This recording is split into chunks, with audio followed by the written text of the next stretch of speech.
Quelles sont les actions qui vont invalider ton jeûne? Parce que ça, on en parle. Il y a beaucoup de, il y a beaucoup de, tu vois, de comment on appelle ça là, de choses qui se disent, tu vois, dont on ne Ouais, sait le pas si c'est gel, les vrai, le nuits, ainsi de suite. parfum, Naam. même les regards, etc. Donc, est-ce que tu peux nous dire, voilà, Bah, rapidement, vraiment les concrètement? annulatifs du jeûne, Allah barik fik, c'est tout ce qui va rentrer dans ton corps et qui va arriver où? À ton estomac. Ok. Admettons, moi, j'utilise des gouttes. Je les mets euh, Dans le nez, dans le nez, par ou exemple, dans les yeux. dans les yeux. Est-ce qu'elles vont pénétrer mon Dans le estomac? nez, c'est possible. Ça dépend le conduit. Parce Donc, que ça veut... généralement, regarde, quand tu as le goût au niveau d'un trachet, mais tu le recraches de la bouche.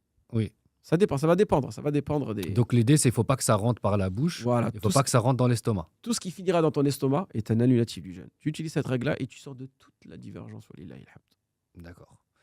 Et Et bien sûr, les relations intimes à ne pas avoir durant la journée du mois de Ramadan. Euh, énormément d'annulatifs. d'accord.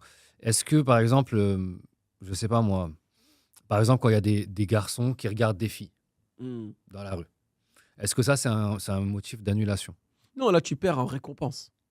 D'accord. Mais ce n'est Ah, pas un annulatif du jeûne.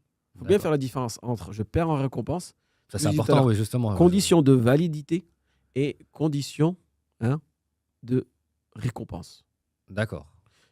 Un acte peut être valide, mais la récompense peut être. Hein, Invalidante. ouais, la récompense, c'est-à-dire elle va être diminuée ou Ah, inexistante. Mais être récompensé sur un acte qui est invalide, c'est impossible. Parce que l'acte, il faut qu'il soit en conformité avec la sunna du messager, sallallahu alayhi wa sallam. sallallahu alayhi wa sallam. Ok. Mais tu sais, aujourd'hui, le problème qu'il y a aujourd'hui, et ça, je voulais en parler, qui est très, très important, c'est énormément de personnes aujourd'hui qui veulent tout simplement attaquer, hein, attaquer la liberté religieuse. C'est-à-dire le fait de rendre le jeûne du Ramadan un choix pour le musulman. Mm.